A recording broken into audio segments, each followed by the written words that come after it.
But if you can make sure that you are publicly marketing a property and you have a signed listing agreement, you have that in the MLS within 1 business day. The superintendent has asked for a little bit of time at the end of the presentation for some Q&A. It's not a formal presentation, so it's going to be a little bit more free-flowing, but I think that means that there'll be some good opportunities for questions and discussions at the end of it all before Randy speaks on stats and we do the awards. But just to get started here so that we're running on time, I'm going to begin the meeting with property pitches. So that's where new listings, buyer needs, price reductions. I'm going to take the first 10 members to raise their hand, digitally raise their hand. So down at the bottom of your screen where you see participants, if you click into that, you will see that you've got the ability to raise your hand. So if you have something that you'd like to pitch, please click that and then we will call on you and you can unmute and share that. So at this time, anybody with property pitches? All right, beginning with Jessica Purdy-Berg. If you can unmute yourself and go right ahead. Hi, yeah, I have a listing in Goleta. It's 7102 Phelps Road. It's a townhome in the Pacific Palms complex, 2-bed, 2.5 baths, fantastic location, beautiful condition, listed at $715,000. All right, thank you. Anyone else with pitches, new listings, buyer needs, price reductions, that sort of thing? And if not, then yes, me. I can't raise my hand for some reason. Okay. Okay. Marie Sue Parsons. I have a back on the market 4664 Bedrock Court. Absolutely gorgeous, stunning. We just removed the staging and sanitized it for the buyer, and then she didn't put her money in. So back on the market, price is $2,495. The identical floor plan is just closed right in the 2.7 range, couple doors away. We really need to get this back into escrow. It is now stageless because that all went out, and gorgeous. So please give me a call if you have a buyer in that price range that wants to see something brand new, almost 4,000 square feet, gorgeous mountain views, great property. Thank you. All right, thank you. Ryan, excuse me, Randy Freed. I also don't have a hand. So anyways, Kelly Clenay and I have a new listing. I'm Randy Freed from Berkshire Hathaway. The address is 550 North Lacumba Road. It is a 3-bedroom, 2-bath home on nearly 1/3 of an acre. It is in the county of Santa Barbara, not actually in the city. Beautifully staged, nicely landscaped. The price is $1,095,000. Thank you. Thank you. Anyone else? Okay, I'm going to move on to affiliate announcements then.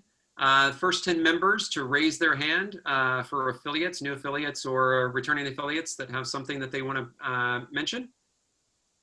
All right, Melody Maddox. Good morning, everyone. Melody Maddox of First American Home Warranty and NHD. We're still out there full strong, repairing all the home warranties for your clients. If you have any questions, call me. I'm there for you. And be safe. Thanks. Bye. All right, going on to Nancy Caffer.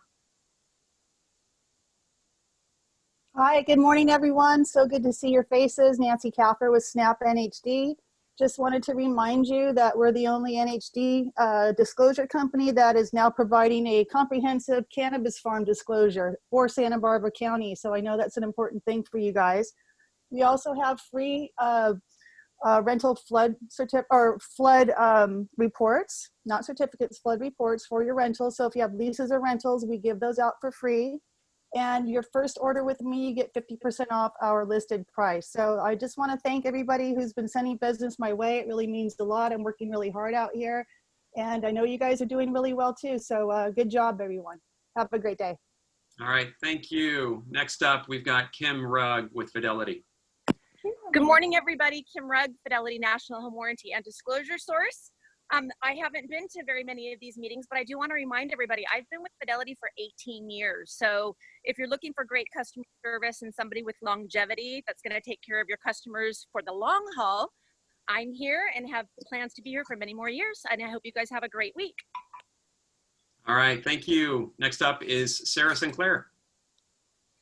Good morning, everybody. I will be briefer than I ever have been. I just wanted to say hi. It's lovely to see some of your faces. And if there's anything that we at the Santa Barbara Independent can do for you and your marketing, please don't hesitate to let us know. And thank you all for your continuing support.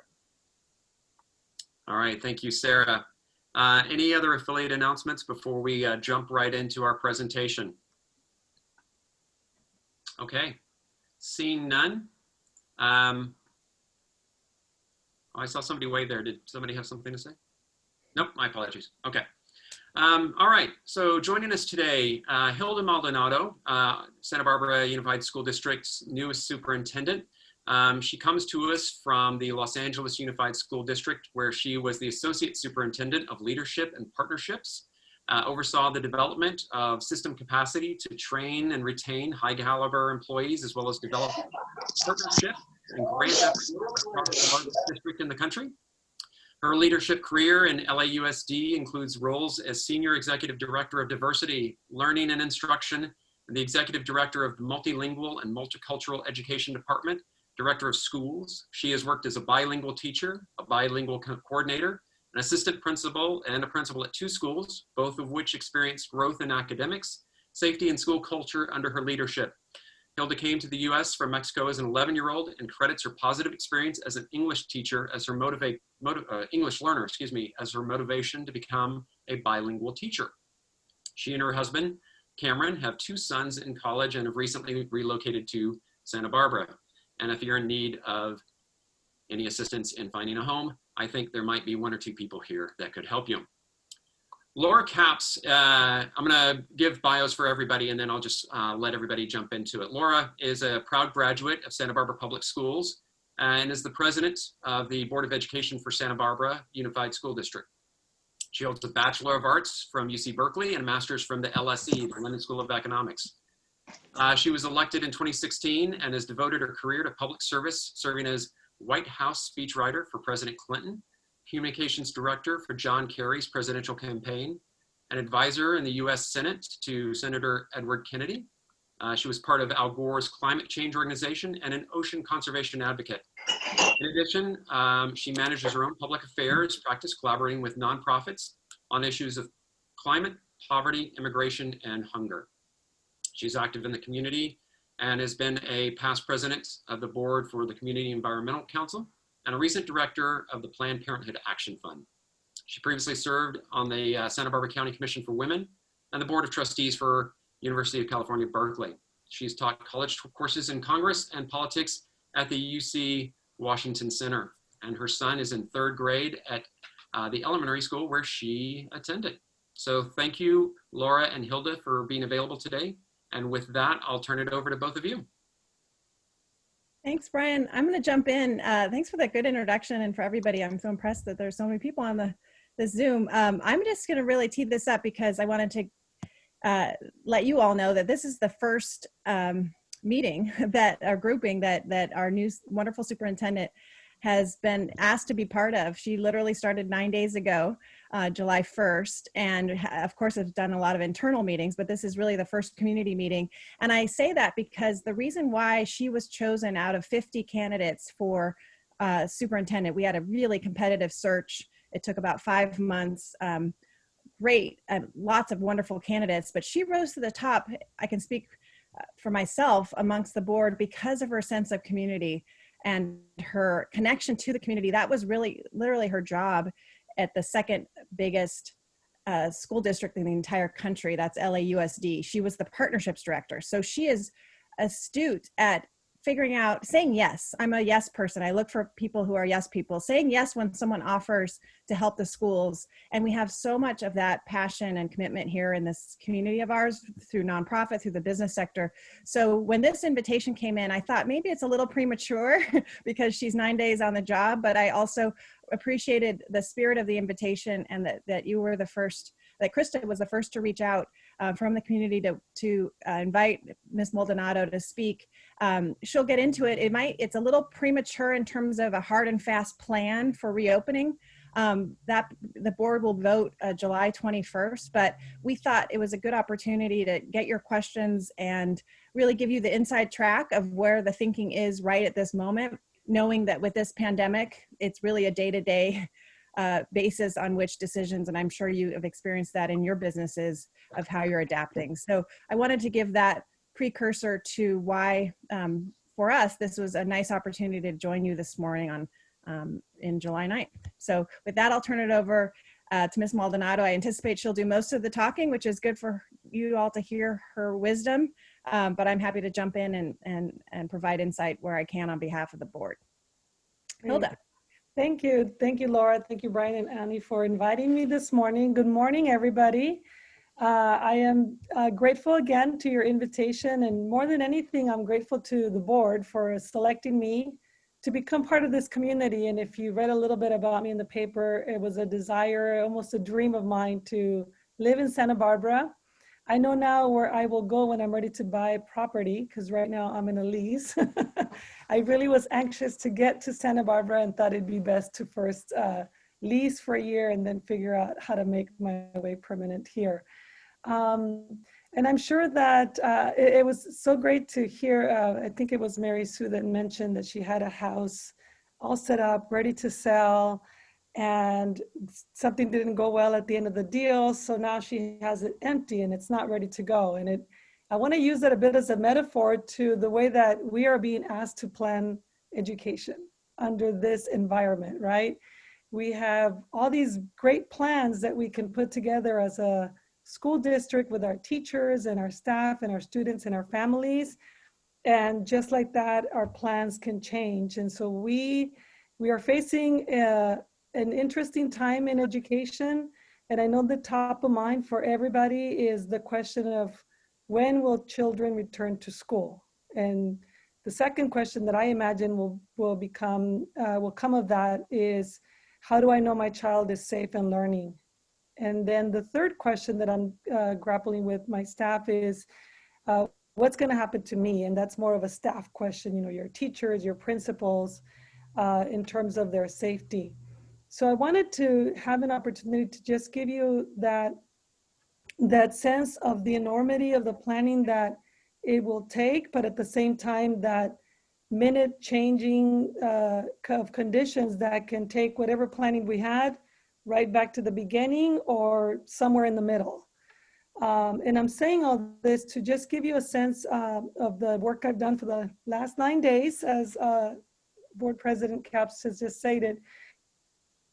And we're working to our principals and our central office staff to look at ways that we can provide 3 contingency plans for the board to consider as they come back to meet in the end of July. We want to be able to pivot and be very flexible and agile with our planning so that depending on where this pandemic is going, the rates of infection, the safety that is, basically communicated to us by the public health department, that we will be able to make decisions that are ensuring the safety of students and staff. This morning, I read an article about the high rate of Latino students with contracting the coronavirus due to both essential workers who are part of their family, but also crowded conditions crowded living conditions for some of our neediest families. And it struck me that in Santa Barbara Unified, we know we have a large Latino population, so I'll be interested in looking at the data for us there as well. As we think about how we bring children back, we've also been looking a lot at what remote learning looks like.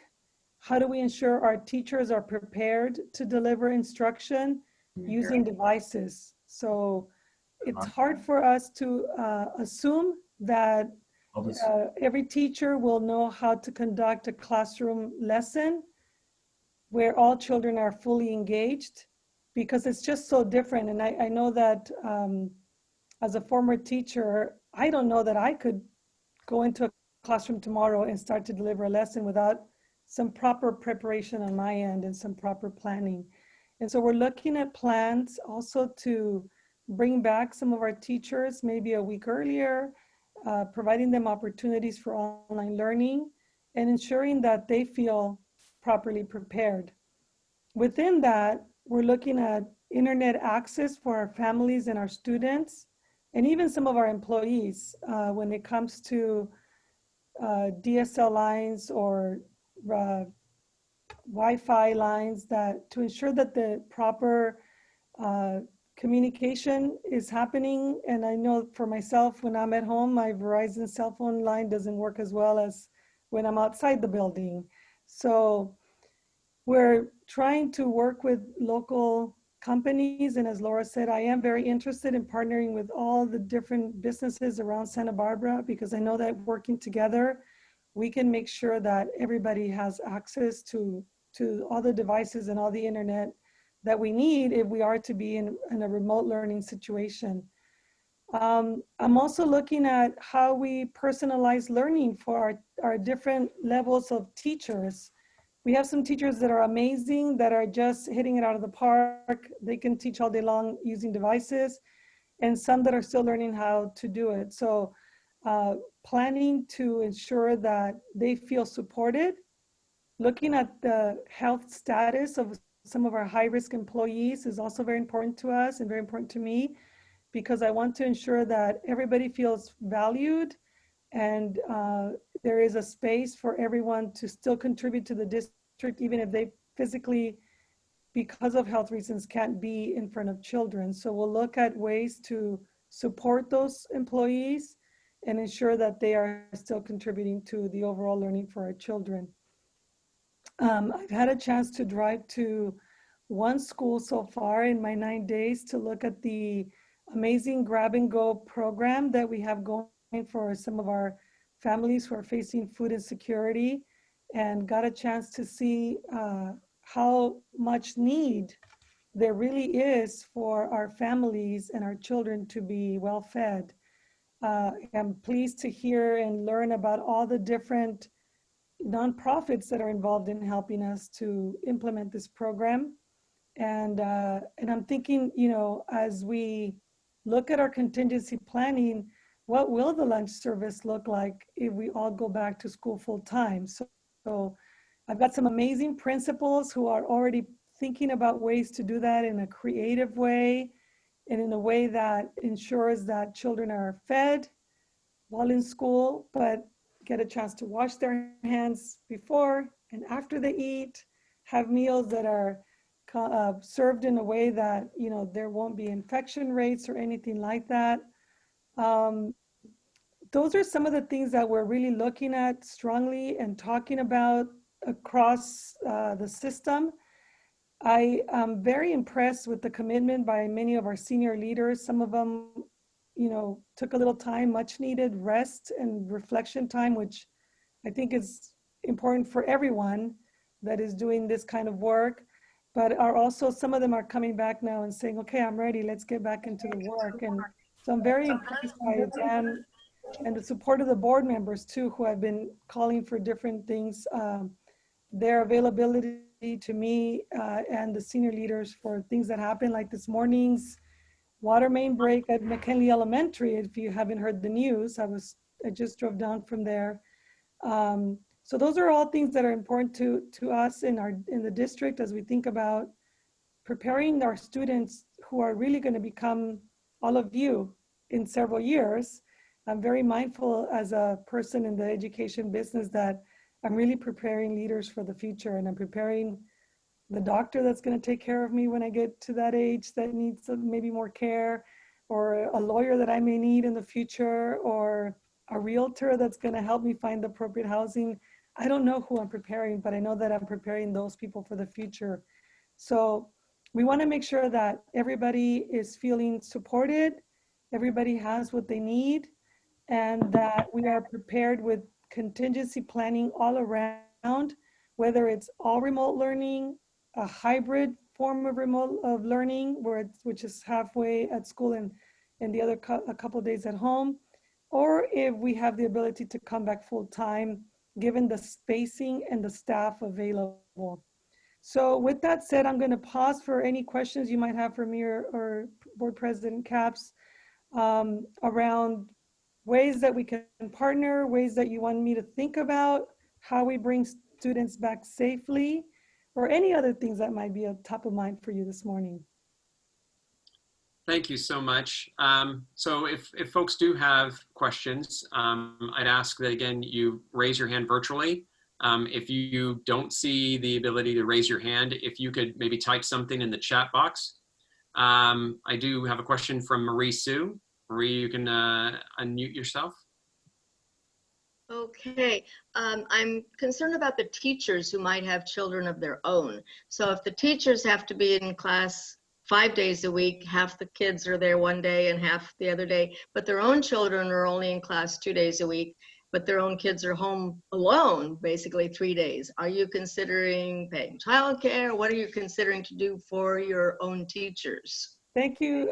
That's an excellent question. We are actually in conversations right now with several folks that the United Way is helping us bring together, a collaborative of different nonprofit organizations and others who we are talking to about possible ways to use their spaces or staff for childcare.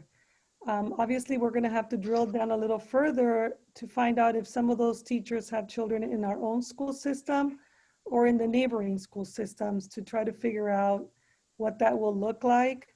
I have been looking at some of the plans for the neighboring school districts around us.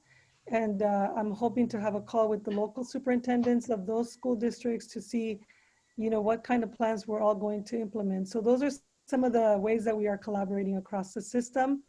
But more than anything, I would want to drill down again, how many teachers are we talking about? Where are their children going to? And what are ways that we can support them?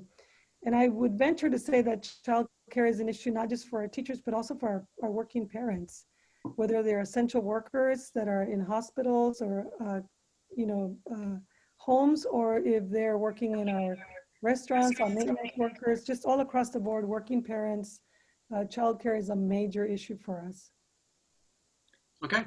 If I could just pipe in on the spirit of partnerships, to let everybody know that 11 museums, including the zoo, have offered to be part of the solution. And so there's a lot of conversations happening right now. They have to happen quickly, a lot of meetings, and Hilda has dove in right in.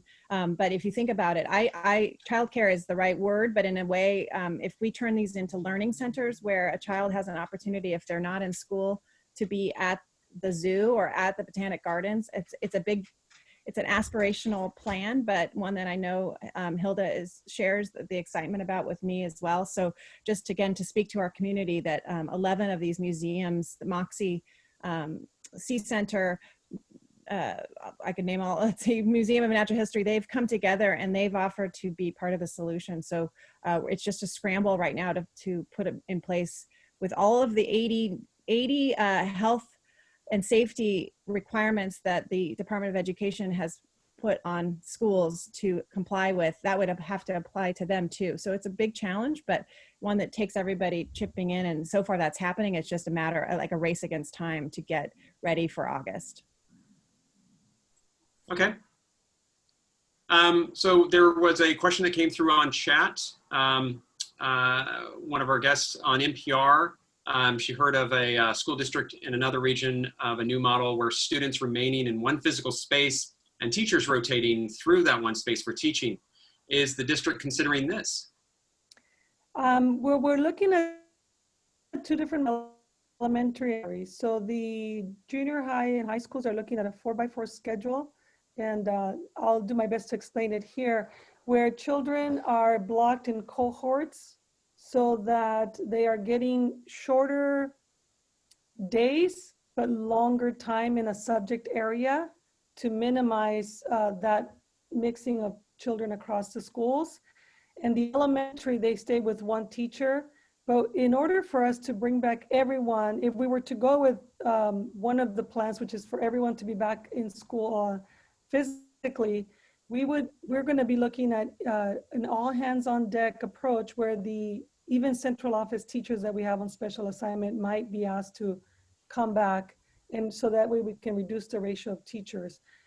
Those are the kinds of contingency plans that we're still working out, but I will definitely look at this idea of rotating teachers through. But the the overall sentiment and goals are to keep kids in cohorts together and not necessarily travel throughout the school. So as we think about, for example, recess playtime, we're going to have to figure out ways to do physical education without them moving across the fields or running into each other.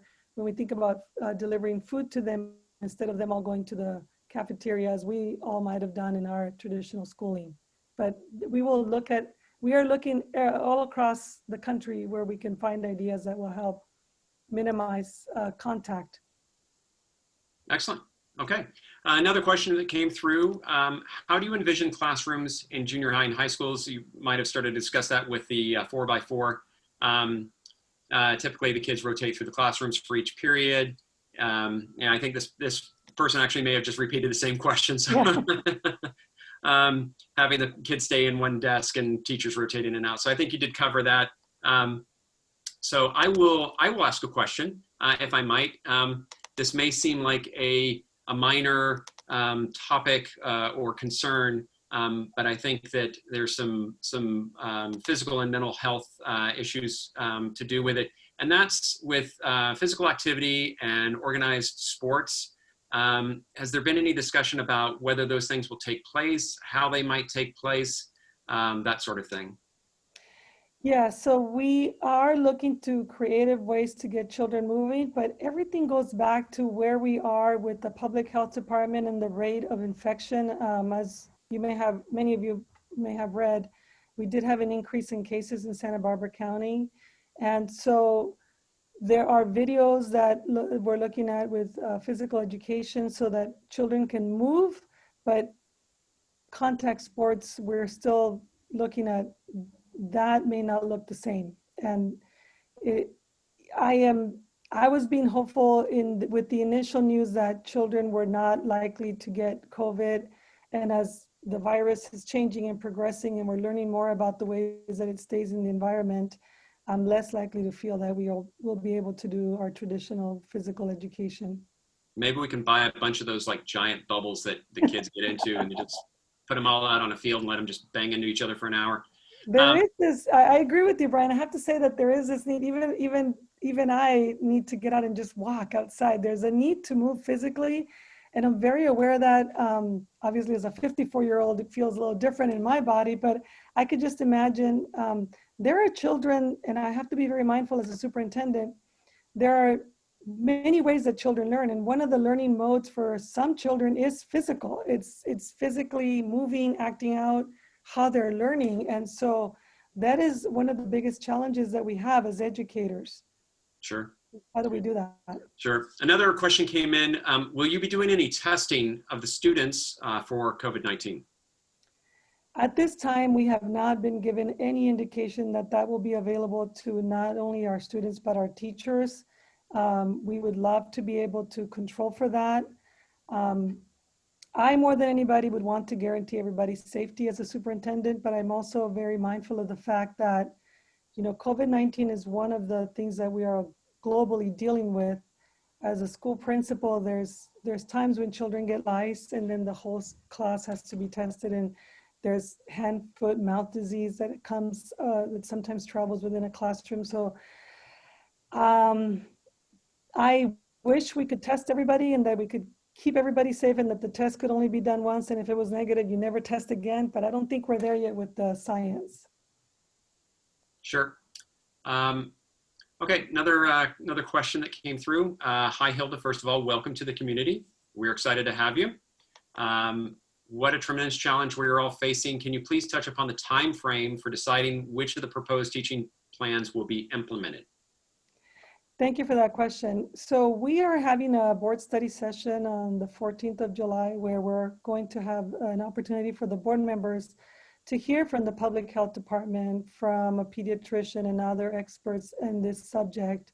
And then on the 21st of July, we will be presenting the board with our contingency planning. And I want to make sure that the board is well informed, but also understands that the reason I'm calling it contingency planning and not the plan is because we don't know what the future is going to look like. We will be presenting the board with options, whether it's all remote learning, hybrid learning or all back in school learning. And we want to do that so that we can pivot as needed. This would have been the ideal situation in March, where the board would have wouldn't have had to make a quick decision to have everybody go home, and plans would have been in place. But unfortunately, that's not how it worked out. But at the 21st of July meeting, we will be presenting those plans to the board and giving them an assessment of the spacing, the staffing, the ways that we will implement school if we were to do it all remotely, hybrid, or all back at school. Okay, maybe we can have you back once those decisions are made. I think we've got time for maybe one final question, and then we will let you go. Obviously this is a very flux time right now. If the amount of cases goes up, we assume that the schools will consider closing again. You'll make that decision based on the data at the time, that sort of thing. Yeah, we will always be guided by the science and what we are hearing in terms of the rates of infection, how safe we can be. We're purchasing, I forgot to mention this, we have purchased personal protective equipment for teachers, the face shields, because we know that children need to see their teachers' face, especially our younger children. We've purchased masks for children. We're purchasing plexiglass for classrooms so that we can have it for our front office. Those sorts of steps that we are taking. Obviously disinfectants, cleaning products, hand sanitizer, all the things that we can do to make sure that health and safety is front and center. Again, as the cases go up, we have to just really stay close with the public health department and their guidance for us. I would love to say again that we could keep everybody safe, but it would be wrong and irresponsible of me to guarantee that for everyone. And if I could chime in from a fiscal perspective, because you all understand that I'm getting a lot of emails from parents, as I like to do. It's great to hear from people. A lot of parents who just say, we got to open, we got to open, we got to open. And how come Montecito Union is opening in Cold Spring? So if I can just put a bit of information out into the community, it is economics, and per pupil funding for Montecito Union is about $40,000, and for Santa it's about $12,000. So it's just a massive difference, all related to property tax. Montecito Union is one district of 360 kids, and we're a district of 14,000 kids and 21 schools. So it is a scope and scale thing that we're trying to figure out. Cold Springs is a district of 160 kids. They get I think it's about $34,000 per pupil per year, again, compared to our 12. So it's when you're figuring out how to actually safely move people around, if having the ability to hire more teachers, put in plexiglass, all of the things that cost a lot of money, makes them in a better position to be able to do that. So if you can help, if you're hearing consternation, I'm happy to talk to any parent. I am a parent on the board. I have as Brian said in the intro, I have a rising fourth grader, so I feel the pain, and I'm happy to explain this to anybody. And I put my email on the chat, so I want to make sure that parents know that we're trying to be as creative as possible, but it's a really tough challenge to safely be at full capacity. And we appreciate it. You both have a very tough challenge ahead of you. Hilda, we appreciate you taking this challenge on, and we wish you the best. And Laura, thank you again for your leadership and your willingness to serve. It's not always easy, but it is rewarding, and it does make a difference. So we appreciate it, and we appreciate both of you being available today. Thank you. And again, as Laura said too, I am open to meet and talk to anybody who would like to offer us other solutions, ideas. Please, you're always welcome with Santa Barbara Unified. Thank you so much, everyone. All right, thank you. And those school board meetings are available to join via Zoom. You can watch those. So so be sure to tune in on the 14th and the 21st. Thank you. All right, thank you. And everybody. Thank you. We'll move on. We've got some 25-year member recognitions to go through. So I am going to attempt to share my screen so that I can share those with everybody.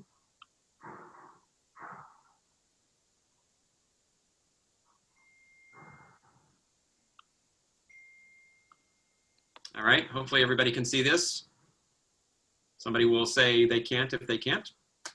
But on behalf of the Santa Barbara Association of Realtors, we would like to honor the following realtors for dedication and involvement with NAR, CAR, and the local associations. The following members are being celebrated for dedicating 25 years or more of service in the Santa Barbara Association of Realtors, commemorated with a congratulatory certificate and a 25-year pin, which will be mailed out to you, so you don't have to show up at my office to pick it up. So starting in order, Wes St. Clair with Sotheby's International Realty, Mimi Greenberg with Berkshire Hathaway Home Service, Kirk Cottrell with Kirk Properties, Allison Crowther with Sotheby's, Kim Hultgen with Village Properties, Marcia Gray with Coastal Properties, Stephen Carlson with Stephen Carlson Real Estate, and Colleen Beal with, I apologize, with Compass. My little side screen was blocking her picture, so. Okay. We would now like to honor, oh, excuse me, a couple of more. Cindy Blomo with Keller Williams Realty, and Stella Anderson with Prestigious Properties and Investments. Now we would like to honor the CAR Honorary Members for Life. This is a recognition of our finely aged members with 25 years or more of continuous membership of the California Association of Realtors. And at this level of dedication, your CAR dues are waived for your future membership terms. Honorary Member for Life, Lloyd Applegate with Village Properties. Now, we would like to honor the Realtor Emeritus. Realtor Emeritus is awarded with deepest gratitude in recognition of 40 cumulative years of membership in the National Association of Realtors, and in recognition of valuable and lasting contribution to the real estate profession in your community. With this award, your annual national dues are waived for the rest of your membership terms. And highlighting those are Randy Freed with Berkshire Hathaway Home Service and Marie Sue Parsons with Berkshire Hathaway Home Service. Thank you both. All right, at this point, I'm going to turn it back over to Bob Hart. Bob, are you there? I am. Could you unmute? Could you stop the screen share? I will stop sharing my screen. All right, because I need to get to a screen of mine and I was getting blocked there. Thank you so much. So each year, the National Association of Realtors recognizes just 2 members as Distinguished Service Award winners. That's just 2 realtors out of 1.3 million. The DSA is the highest honor bestowed by our National Association and carries with it the prestige equal to having been a past president of NAR. This year, this huge honor goes to one of our own, Diana Bull. I've known Diana for about 30 years. And for much longer than that, she's been involved in local, state, and national realtor associations. I use the term involved because Diana doesn't just attend meetings. She's always an active participant as our local president, as our CAR president, and so many other assignments that you need to set aside a significant amount of time if you wanted to review all the details of what she's done. Diana has mentored colleagues for many years regarding serving as a volunteer at all 3 levels of the association. She's also been an excellent supporter of fellow NAR directors from throughout the country by writing letters, making recommendations, and really understanding how to work with folks from all over the country to accomplish our goals. I've been impressed with her grasp of the financial aspects of the association, but I guess that should be expected since she served 2 years as our CAR treasurer, the first woman in the history of CAR to have been the treasurer, and that's prior to her being the president-elect and president. She served 17 years on the NAR Finance Committee, as well as being involved in numerous NAR special financial projects. Another area of expertise for Diana is looking out for our members on the legal side. She understands the legal issues and how to best protect members from legal risk. That's why she was the logical choice for 3 of her most recent NAR assignments, serving 3 years on NAR's Legal Action Committee In 2014, she was the NAR chair for the Risk Management Committee. And in 2016, she was a liaison to all of the law and policy committees for NAR. So for so many years, on behalf of fellow realtors, she's been in the trenches, developing relations with NAR directors from all over the nation, being engaged in the issues and making her voice heard, all with the goal of making the industry better for all of our members. Diana was recently described as a role model realtor, a role model leader, and a role model volunteer. She has proven that she deserves to be a DSA recipient. I'm pleased to be the one to make this presentation today, and we look forward to your formal presentation at the NAR annual meeting scheduled for New Orleans in November. Hopefully we can have a live meeting for you, Diana. Congratulations, Diana, good job. All right, and with that, maybe we can have Diana say a few words. Well, thank you, Bob. You wrote one hell of a letter for me, as did Joel Singer, the executive officer of CAR. And this was the first time in the history of NAR that they also got a letter from the association president, who happened to be and is my daughter. So this committee heard the words and read the words of Joel Singer, Bob Hart. But when Stacy wrote the article for me, having been by my side for all these years as a realtor, it was a real wow. It usually takes a few years to fill out an application like this and put in for it. And I thought, oh, I'll just start the process.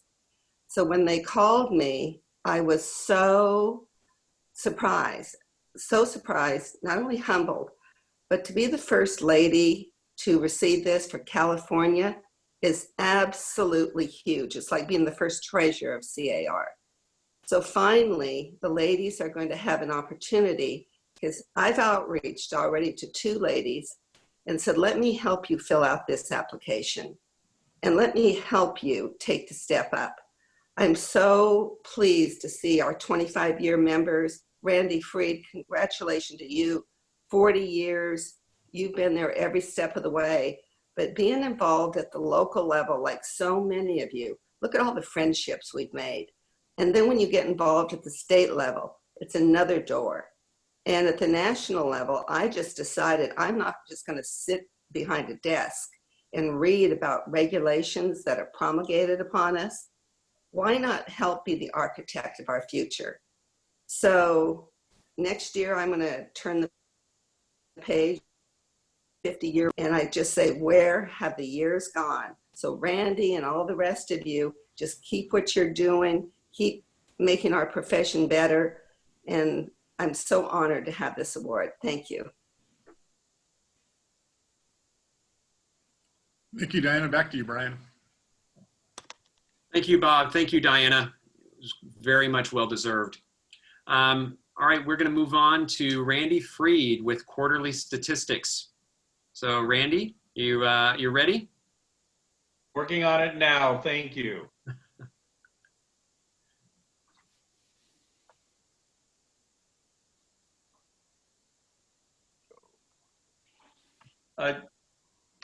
Diana, congratulations. What a great honor. And just to say something about Marie Sue and myself for our 40 years, it's amazing because I know we got ours while we were still in grade school or license. I was in 4th grade, and I think Marie Sue was in 3rd. So we'll go from there. Hopefully you can see the stats in front of you. I would like to say, Brian, thanks for introducing me. Hold on, I just lost it.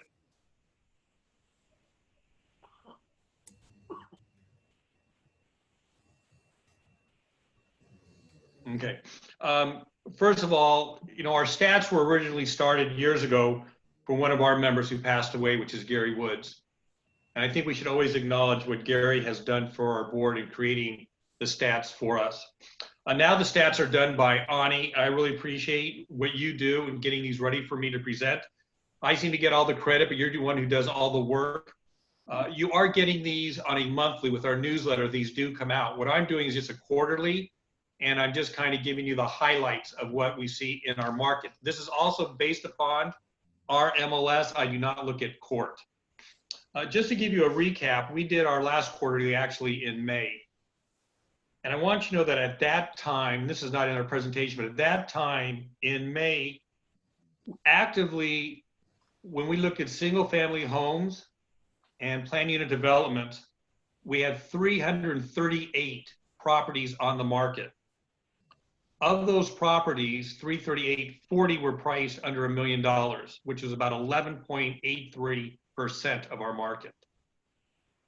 As of this morning, we have 311 single-family homes and planned unit developments actively on the market. And of those 311, 21 properties are under $1 million. That's a 6.75% amount. So let's kind of go on and see what's going on with our market. What we're going to be looking at is the number of sales, median Randy, sales price. Yes. Randy, you want to go to slideshow mode? So just click on the slideshow up at the top there. There you go. Hi, folks. From beginning. Thank you. From beginning. Over in the upper left-hand corner. There you go. Just so you know, I have other talents. Even the great Houdini had his limitation with magic. Okay, so we're going to compile. We're looking at January through June 2020. Information is just from our MLS.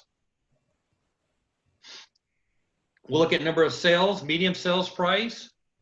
We'll look at estate, homes, single family, entering escrow, the number of listings, and our median price.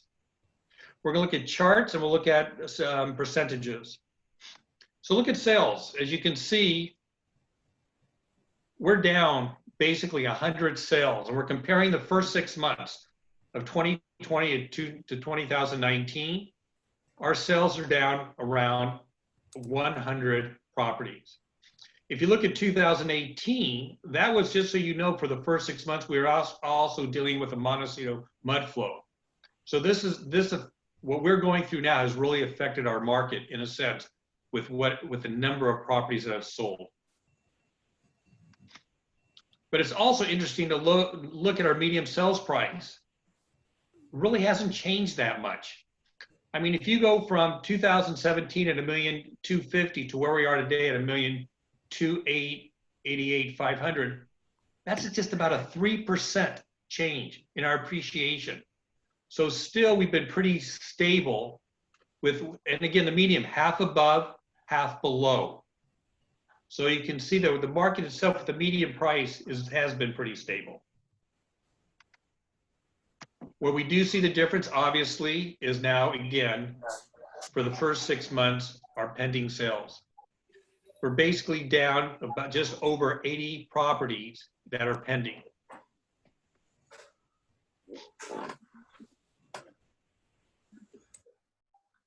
Back to that. Okay. Our active listings, obviously, we're down a lot. You can see that from where we are at 800 in 2020, 806, to where we were at this time last year. We had 1,000 active listings altogether. Median list price drop, not much though. When you really look at it, we don't see the big effect of the price drop like we saw in 2018. We still, at least with our list price, we seem to be pretty stable. So now we're going to look at just the last year versus this year and looking at June. As you can see, really, when we look at active listings, 2019 through 2020 year to date, our listings are down 24%.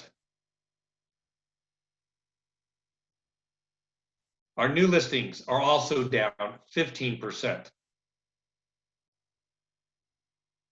Median list price, basically not much at all, just 1%. So at least that part has been very stable, half going above, half below.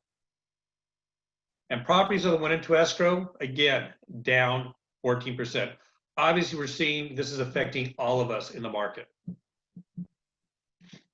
But let's look at sold properties too. Again, sold properties you're seeing, we're down from 553, 450, that's 100. That's 18% sold properties that are down. Good morning. the medium sales price. Pretty much so, again, we've been very consistent. We've been consistent with our medium sales price for the past 3+ years.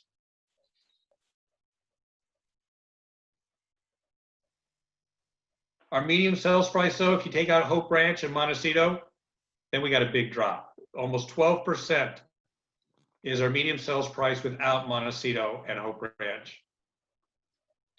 And our average sales price is down nearly 7% to $1.9 million, where last year we were over $2 million. And again, if you take out Montecito and Hope Ranch, pretty close to how our medium sales price is, down 11.5%. I mean, you're walking like a turtle. And our sales volume down almost 0.25% when you look at it from total sales volume. So let's look at condos now. Let's talk about the condo statistics.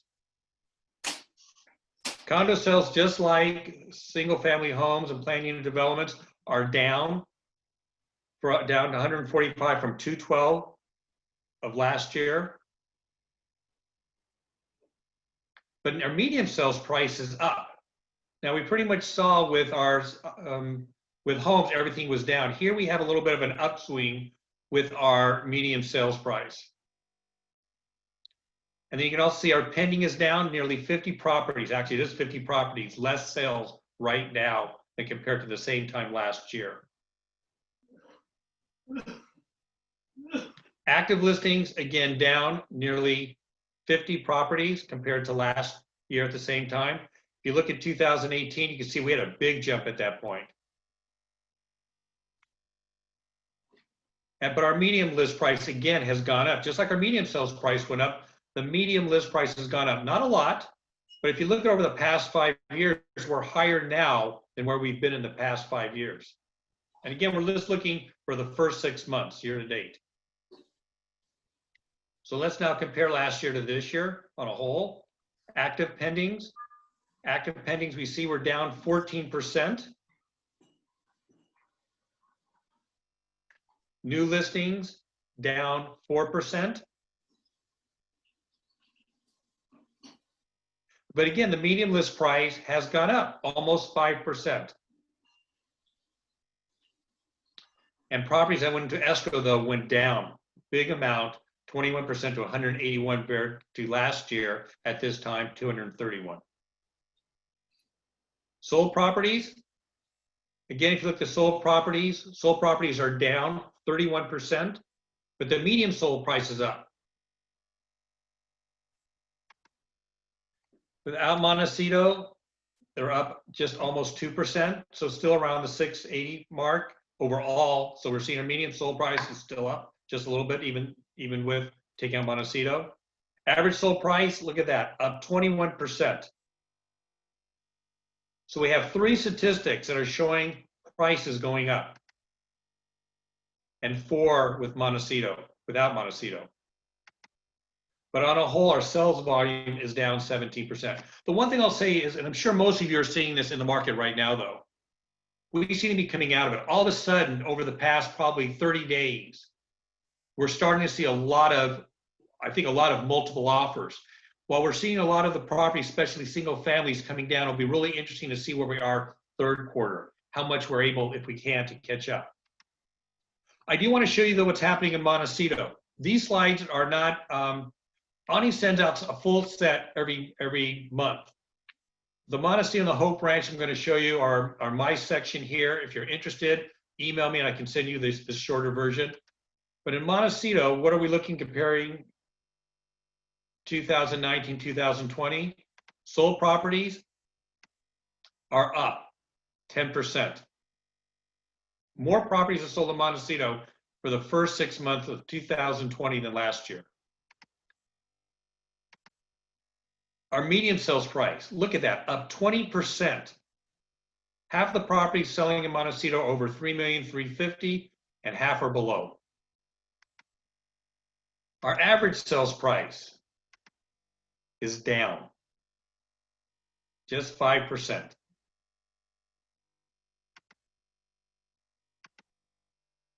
Our median list price is up 12% in Montecito. And our average list price is down, though, 8%.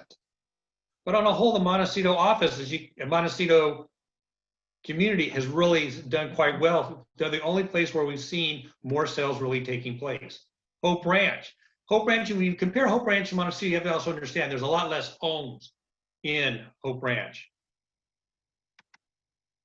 Sold properties, down 43%. Median sales price is up, though, 4%. Our average sales price in Hope Ranch right now is down 26%. And median list price down just barely, just under 1%. And our average sales price is down. But you can see in Montecito, the one thing that has gone up has been the median sales price. So that's really a kind of a quick, short version of what we're doing. Again, we are seeing in our market, while we've been affected really from where we were in March, April, and May, it seems like June is really starting to pick up for us. So we'll be interested to see where we come out in the next quarter. If any of you are interested in these shorter version slides, just please let me know and email me. I'll be happy to send them to you. And I appreciate the opportunity of being able to do my presentation. On a whole, though, we are seeing the median sales price still staying pretty accurate, still around 3% appreciation over the past couple of years. Thank you.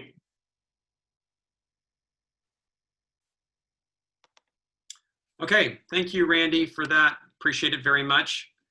Just before we let everybody go, I did want to share that CAR's statewide ballot initiative, formerly ACA 11, has been granted its ballot number.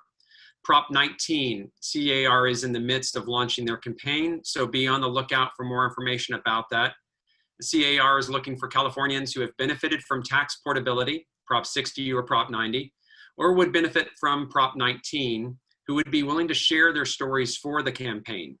If you know of any, please send Krista their contact information as soon as possible. CAR has also launched their Prop 19 website at www.carhomecoalition.com. That's carhomecoalition.com. And the association will be sending that out in its latest update as well. If you'd like to volunteer in favor of Prop 19, you can sign up on that website. And if you have any questions, please reach out to the association. So thank you again, Randy, and thank you everyone for joining this morning. We appreciate having so many folks on. Hopefully folks were able to get some information, some good information, and have more questions regarding our schools and education institutions as they look to try and reopen in August. And with that, I will thank everyone and wish everyone a great day.